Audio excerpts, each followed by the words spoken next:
आज की कहानी है चमगादड़ वाला नाऊ। आज की कहानी है चमगादड़ वाला नाऊ। अयोध्या शहर के 25 किलोमीटर पूरब दिशा में बिशुनपुर नामक एक गांव था। उस गांव में अब्दुल नाम का एक नाऊ रहता था। अब्दुल बहुत ही कलाकार नाऊ था, लेकिन सिगरेट का आदी था। हमेशा सिगार पीता रहता था। उसकी दुकान एक पेड़ के नीचे थी। उसकी दुकान पे बहुत भीड़ होती थी। एक दिन की बात है, वहाँ के रहने वाले दो लोग आपस में बात कर रहे थे। एक दूसरे से बोल रहा था, भाई जब से अब्दुल आया है हमारे पापा का धंधा चौपट हो गया। पता नहीं कौन सी टेक्निक है उसके पास। 10,000 रुपये लेता है और ऐसी दाढ़ी बनाता है कि जीवन भर कभी दाढ़ी दोबारा नहीं आएगा, ऐसी गारंटी लेता है वो। पता नहीं कौन सी टेक्नोलॉजी है, मुझे भी सीखना होगा। अब्दुल शरीर के किसी भी भाग के बाल की सफाई करता था। कहीं भी किसी भी प्रकार का बाल हो वो गारंटी के साथ साफ़ करता था कि एक बार साफ़ कर दूंगा दोबारा नहीं आएगा, और 10,000 रुपये चार्ज लेता था। उसकी इस कलाकारी को सुन के शहर से दूर दूर की लड़कियां भी आने लगीं।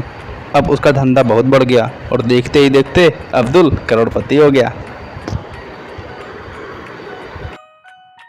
एक दिन की बात है, रात के करीब 12 बज रहे थे और अब्दुल अपने घर में एक कढ़ाई में एक चमगादड़ को उबाल रहा था और कह रहा था, यह तरीका किसी को नहीं पता होगा कि चमगादड़ के पानी से दाढ़ी बनाता हूँ, 10,000 रुपये ले लेता हूँ फोकट का।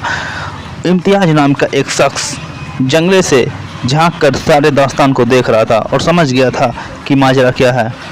अगले दिन इम्तियाज ने गांव में घोषणा कर दी, सुनो सुनो, और से यहाँ पे 500 रुपये में दाढ़ी बनाया जाएगा, ज़िंदगी भर का गारंटी लिया जाएगा। तुम लोग 10,000 के चक्कर में मत पड़ो, यहाँ 500 रुपये में वही काम हो जाएगा। ऐसा कहकर वो गांव में घोषणा कर रहा था और वहाँ पे भीड़ भी जमा होने लगी थी। दिन इम्तियाज की दुकान पर भीड़ लगी हुई थी। लाइन लगाए हुए थे कि हमारा नंबर आए और काम शुरू हो। इम्तियाज लोगों से कह रहा था कि तुम वहाँ पे 10,000 रुपये खर्चा करते थे, यहाँ पे हम तुम्हारा काम 500 रुपये में कर देंगे। लोग भी बहुत खुश हो रहे थे। उसका गुणगान दूर दूर तक होने लगा था।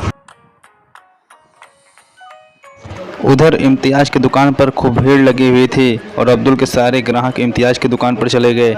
और अब्दुल बहुत ही दुखी होकर एक जगह पेड़ के किनारे घास पर ज़मीन पर बैठ गया और कह रहा था, या अल्लाह अब क्या होगा। अब्दुल बहुत गुस्से में था और कह रहा था, इस इम्तियाज को मज़ा चखाना है, इसने मेरा धंधा ख़राब किया है, कहाँ से मिल गया इसे ट्रिक। ऐसे कह के वो बहुत ही गुस्से में आग बबूला हो रहा था। उधर किसी गुप्तचर ने पुलिस को यह सूचना दे दी कि उस गांव में इस तरह का ऑफ़र चल रहा है। माजरा क्या है, पुलिस देखने पहुंची। अगले दिन एक पुलिस वाला वहां आया और कुछ निरीक्षण करने के बाद कुछ सबूत लेकर गया। पुलिस ने यह जांच एसटीएफ को सौंप दी और एसटीएफ ने काफ़ी जांच पड़ताल के बाद रिपोर्ट में साबित किया कि ये चमगादड़ के पानी से ऐसे दाढ़ी बनाते थे या फिर वैक्सीनेशन करते थे।